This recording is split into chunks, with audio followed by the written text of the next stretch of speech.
Ali photography का तालिब इल्म था और सारा पेंटिंग में माहिर। दोनों पुरानी जगहों के राज तलाश करने के शौकीन थे। एक दिन उन्हें कादरी हवेली का पता चला जहाँ कोई रात नहीं गुजार पाता। अली ने कहा, तस्वीर मेरी, खाका तुम्हारा और राज हमारा दोनों का। शाम ढल रही थी जब वो कादरी हवेली की तरफ चल दिए। वो हवेली कुछ कह रही थी, जैसे अपने राज छुपाए बैठी हो। दरवाजा खुद ब खुद खुल गया और उनका सफर कैद की तरफ शुरू हुआ। सारा ने देखा वो बच्चा जिसके चेहरे में कुछ अजीब था। अली ने कहा, तुम्हारा तसव्वुर है, चलो आगे बढ़ते हैं। फिर नजर आया वो लिखा, कमरा नंबर 6, जहाँ सिर्फ खौफ बसता था। सारा ने कहा, ये सही नहीं लग रहा मुझे। दरवाजा खुला और उन्होंने अंधेरे में कदम रखा। पूरे कमरे में बस एक डायरी रखी थी और एक तन्हा तस्वीर। डायरी में लिखा था, जो तस्वीर खींचता है वो उस कमरे का हो जाता है। अली ने कहा, बस एक फोटो लेते हैं फिर निकलते हैं। कैमरा फ्लैश हुआ और एक बच्चा सामने आया। मेरा भाई भी यहाँ आया था, अब तुम दोनों भी आ गए। सारा ने चीखा, ये जगह जिंदा है। दरवाजा बंद हो गया, वो अब कभी नहीं खुलेगा। जमीन उन्हें अपने अंदर खींच रही थी। कैमरा खुद चलने लगा और तस्वीर ले ली। सब कुछ रुक गया। अली और सारा जहाँ थे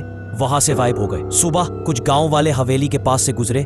दरवाजा खुला मिला। उन्होंने देखा एक नई तस्वीर दीवार पर लगी थी। तस्वीर में अली और सारा थे, मुस्कुराते, मगर उनकी आंखों में दरखास्त थी। हवेली उनका नया घर बन चुकी थी। किसी और का इंतजार था, एक नई कैद का।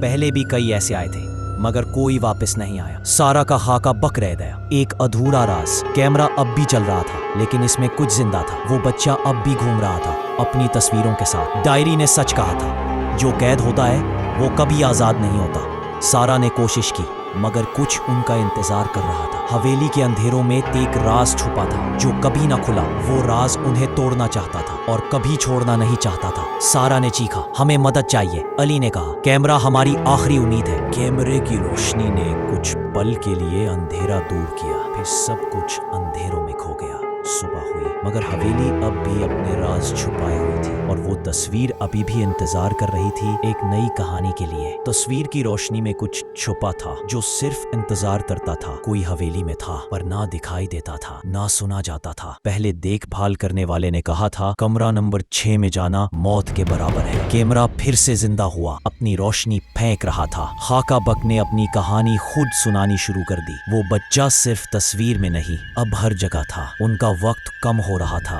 और अंधेरा बढ़ रहा था। सारा ने दुआ की कि कोई उन्हें इस कैद से छुड़ाए। कैमरा ने उन्हें राहें दिखाई मगर सब झूठ निकले। अंधेरा पूरा छा गया और हवा ने सब कुछ धो डाला। सारा ने चलाया, हमें छोड़ दो। अली ने कहा, मैं तुम्हारे साथ हूँ, चलो लड़ते हैं। रोशनी ने अंधेरा कुछ वक्त के लिए भगा दिया मगर अंधेरा फिर से जमा हो गया और वो लालच में बदल गया। सारा गिर पड़ी। अली ने उसका हाथ थामा। तुम हमेशा यही रहोगे, बच्चा फिर बोला। उन्होंने खिड़की की तरफ दौड़कर निकलने की कोशिश की। खिड़की बंद हो गई और रास्ता बंद हो गया। कैमरे में अब सिर्फ तूफानी चेहरे दिख रहे थे। कमरा नंबर 6 उन्हें कभी छोड़ने वाला नहीं था। सारा ने कहा, अल्लाह मुझे और अली को बचाए। अली ने सोचा, बस एक और मौका, फिर हम निकलेंगे। बच्चा कैमरा छू रहा था जैसे अपनी दुनिया में बुला रहा हो। कैमरा ने फिर से रोशनी फेंक दी। अंधेरा कमजोर हुआ। सारा ने कहा, हो सकता है अब हम बाहर निकल सके। अंधेरों में चमक सी आई, एक नई उम्मीद जागी। वो रोशनी की तरफ भाग रहे थे अपनी आजादी के लिए। दरवाजा खुला, आजादी का रास्ता नजर आया। वो बाहर निकले नए दिन की शुरुआत के साथ। अली ने देखा पीछे लेकिन हवेली अब खामोश थी। सारा ने कहा, हमने अपनी कहानी लिख दी। कैमरा थोड़ा टूटा मगर अब वो हमारा हिस्सा था। गांव वालों ने उन्हें देखा, हैरान और परेशान। उन्होंने बताया अपने दर्द और तस्वीर की कहानी।